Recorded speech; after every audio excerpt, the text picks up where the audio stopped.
Ladies and gentlemen, let's delve into a fascinating conversation unfolding in the SystemeIO Facebook group, sparked by none other than Elaine Baker, the author of the original post. So grab a seat, because we're about to unravel the intricacies of this discussion. Elaine kicks things off with a heavy heart, expressing disappointment over a member selling 8 private label rights, PLR, courses for a mere $37. She's feeling undervalued, raising a concern that this might make those adhering to the correct pricing, presumably $97, appear as scammers. CJ Martini jumps in with an analogy, likening the situation to deflation. He suggests that perhaps using the PLR as a lead magnet or a bonus might be a more strategic move, injecting a bit of humor by proposing a shift to selling lemons. But Elaine is not easily swayed, expressing her concern about fairness to those who invested in the PLR at what she deems the appropriate price.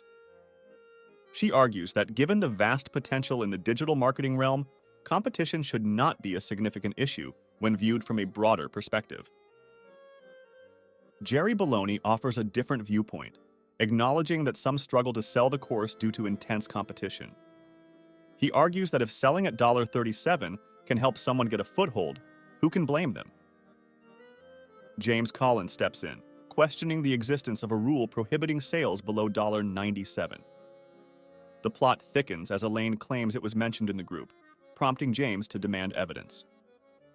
It becomes a bit of a back and forth, with James scrutinizing the original post and sales pages for any trace of this alleged minimum price rule. Meanwhile, other members chime in with their perspectives on pricing. Some draw parallels with different industries, emphasizing the variety in pricing strategies. The frustration is palpable as they discuss the decreasing prices in the market, with Ben Oldfield highlighting the absurdity of people selling 5,000-plus PLR courses for $14. Juan Kaplaus provides a voice of reason, explaining that private label rights inherently grant the freedom to set individual prices. He encourages members not to be upset, but rather to add value to their offerings to stand out in the market.